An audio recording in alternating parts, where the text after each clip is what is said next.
right, guys, this is Emmett Stallworth again, the Alpha Builder. Dominate, be the Alpha. All right, I'm going to talk about something that I think builders should need, home builders. Make sure you have this, and this is going to be insurance. You know, you don't need the, and I always talk about, guys, you have got to make sure that you run your business correctly. You know, we talk about your home builder's license. Just be legit across the board, especially, and guys, we can't be running, being a home builder like you some kind of jackleg, like you just woke up in the morning and decide you want to do this right here. Everything you do has to have planning. And one thing you need is your licenses, but the main thing you're going to need is insurance. Guys, the insurance is going to be a blanket. It's going to be your protection. It's going to be your protection against things that's going to go wrong. And I promise you guys, if you're in the home building business, things are going to go wrong. Things are going to go south. I mean, you think about it. I keep talking about this right here. You're building a house. Every time you build a house has over 300,000 parts, and these parts are assembled by people, humans. We hadn't gotten robots, AI to figure this thing out yet. But these houses are assembled by people. They're gonna make mistakes. You're gonna have problems. You got weather. You got things that are gonna happen, and you have got to protect yourself as a builder, because at the end of the day, you got to make a profit. And if these things go wrong, they can take you out the game. If you don't have the right insurance, guys, you'll be out the game, and you're done. All right, the first type of insurance. Your company. So number one, your company, you need to be legit. You need to have your home builder's license, guys. You need to have your company incorporated. But once you incorporate your company, you need to have, number one, general liability insurance. Okay. So what does general liability insurance does? General liability insurance that you have protects you against workmanship. So let's say, for instance, you build a house and I don't know, something goes wrong with the workmanship that you have. Let's just say, for instance, one of your subcontractors, they didn't put a post in right, a post to hold up the front porch. And I could probably think of some of the worst scenarios, guys. And that thing collapsed and somebody get hurt. Worst case scenario, somebody get hurt. Well, that workmanship that you had, that's going to be covered under your general liability insurance. It's going to be covered if something went wrong, guys. And you're going to be dealing with so many different subcontractors. There's a lot of things that can go wrong. You got your plumbers, your electricians, you have your mechanical guys, the air quality can be messed up. Just anything can go wrong. Your framers, just anything can go wrong. In the event that your workmanship fails, you're covered under your general liability insurance.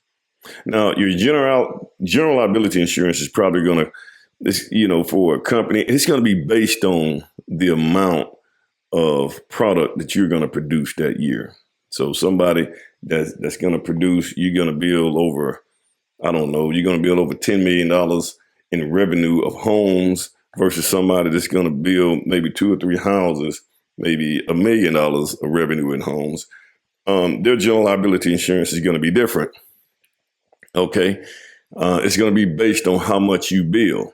On an average builder to build about 4 to 5 houses a year, your general liability insurance, and let's just say, for instance, $2 or $3 million worth of homes, your general liability insurance is probably going to be around $300 a month. And you can calculate what that is a year. But that's what your general liability insurance is going to be. Now, let me say this right here, guys. When you have general liability insurance, what you have to do on the front end, and I would do this before I pay each one of my subcontractors, whether it's my framer, my mechanical, electrical, plumber, all of those guys. See, all of your subcontractors that come in to work for you, they need to have general liability insurance too. Okay. And so what I would do before I pay these guys, before I actually write a check out to these guys, I would have them to list my company, Alpha Construction Services, as an additional insured under their general liability insurance. And they'll send me a copy of that, and they'll list my company as an additional insured. So let's just say, for instance, my framer did that, and he had me listed under his general liability insurance. Then at that point, if anything goes wrong, we're going to file the claims under his insurance because he listed my company as an additional insured. That's how that's supposed to work. Now, if he don't have general liability insurance, which means that your premium or what you pay, you need to pay that additional money because you can pay for him. But now you may have to pull that out of his money. So say, for instance, I got a framer. If I pay my framer, I don't know, if I pay him $20,000 to frame a house, his general liability insurance is about 5% or whatever. It may be $300 or $400. So what I would do, I had to pay that within my general liability insurance to cover him because he didn't have it. You can do that. But if it were me, I would pull that money that I had to pay from what I'm paying him because he should have had general liability insurance. So that's the first insurance I would have as a company. I would make sure I have general liability insurance. And once again, that's going to protect me from faulty workmanship that I actually do. And like I said, guys, you can't control all your subcontractors. Now, you can monitor and watch them and everything, man, but you're not going to see everything. I mean, there's a lot of things that, during the framing and stuff, if you know what you're looking at in the framing and stuff, you can catch that stuff. You can make it a whole lot better where you don't have the problems because typically framing stuff, you see those problems about close to 6 years after you framed that house. And hey, in the state of Alabama, you got the, for framing, you got to carry that thing 7 years on structural items. All right. So that's one. Number two, the second insurance you're going to have, and this insurance you're going to get once you start building a house. And I typically won't get this insurance. I have my homeowners. I typically put this on my homeowners if I'm doing a custom job. Okay. Now, if I'm doing a spec job, I have to get it. If I'm doing a custom job, I let my homeowners get it. And I'm going to tell you why in just a second. But on this particular insurance, I get this once the foundation is up. When I start framing, this is when I go get this right here. It's called a builder's risk policy. All right. Now, what the builder's risk policy protects you from in the event that, I don't know, the house catch on fire while you're building it. Or let's just say you was building the house and a tree fall on the house and tear the house up. That's called you need to get a builder's risk policy. It protects. So if a tree fall on you framing the house, you're in the framing stage and a tree fall on the house and tear the house up, well, it's going to start right there and it's going to protect you. And that insurance is going to kick in. A lot of times there's a deductible, just like regular homeowners insurance. So you go in and you fix these things. It'll take care of you correcting the problem that you had just then. I think I've had to do that before. And you got to pay, I don't know, whatever your deductible, $500,000, whatever you set your deductible at.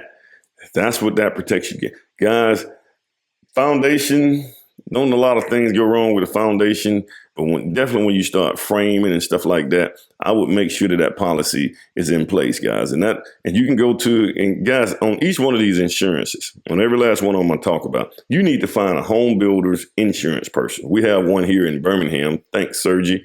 But we have one here in Birmingham, and he works really, really tight with the Home Builders Association. And he understands this stuff. So you make sure you get with these guys and write these policies up. But he can write you up a builder's risk policy. Now, what I typically do if it's a homeowner, let's just say, for instance, they have a homeowner's insurance already in place. They have another house, or they had one, or they got car insurance.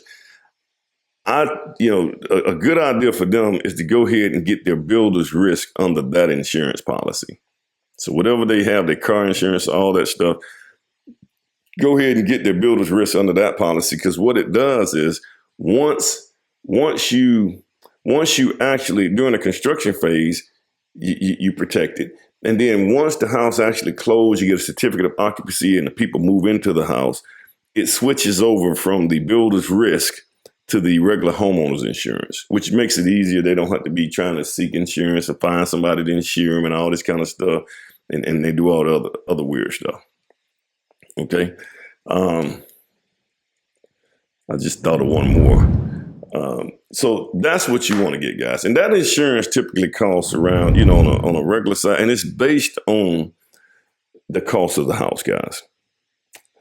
It's based on the cost of the house. So if you got, let's just say, for instance, $600,000 house, $700,000 house, you may pay $1,800 for a builder's risk policy to cover it during the construction phase. Okay. So that's that. And like I said, guys, get you an agent, a guy, gal, somebody that's very familiar with these policies. Get them to make sure they write these policies up and they're experts at it. Make sure they write it up for your specific needs. Okay. The next policy, well, this is not a policy. Those are really your insurances that you have. But there are some things that some municipalities require you have before you start building in their municipalities. Like I said, I'm in Birmingham, guys, so we got about 15 different municipalities that are in my area within a 30-mile radius, and everybody needs something different. Now, not all the municipalities need this right here, but like municipalities like, just like, for instance, Mountain Brook. I think Mountain Brook is probably one of the second highest area codes in the nation. So they're really kind of they zoomed in on a lot of things that you're going to need. But another one that you're going to need is going to be, as a home builder now, it's going to be a bond. Sometimes you have to get a surety bond. And here's what the surety bond is for. Let's say, for instance, the municipality has already adopted a road they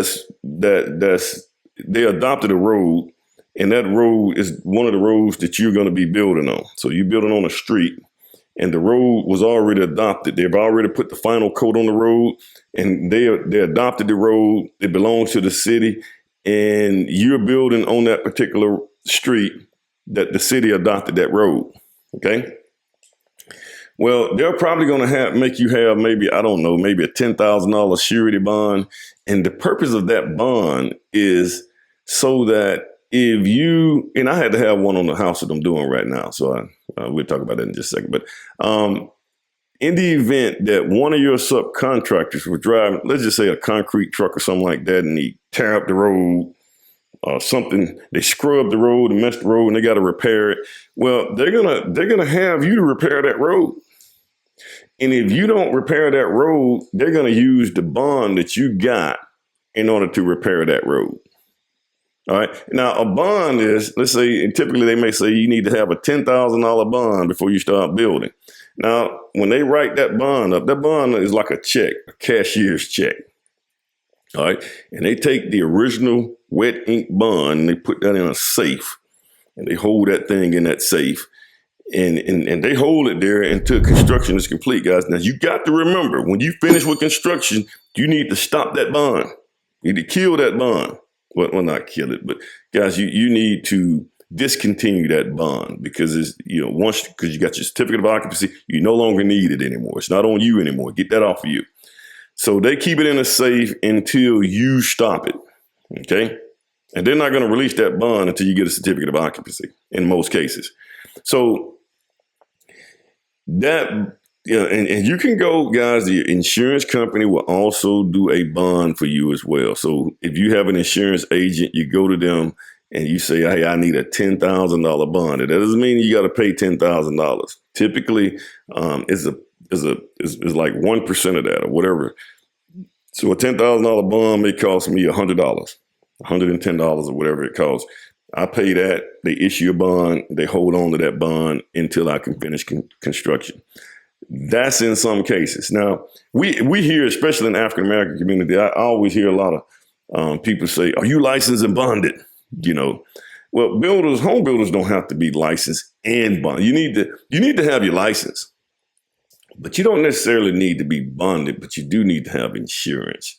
I think insurance will protect you from a lot of stuff, but you don't necessarily need to be bonded. Most of the time in commercial building, those guys have to be bonded because a lot of commercial guys walk away from the job and they need to have those bonds so that if they walk away from the job or they didn't finish the job, there's a lot of stuff going on.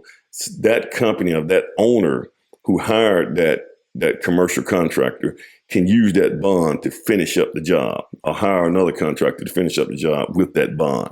So that's what that's for. Okay.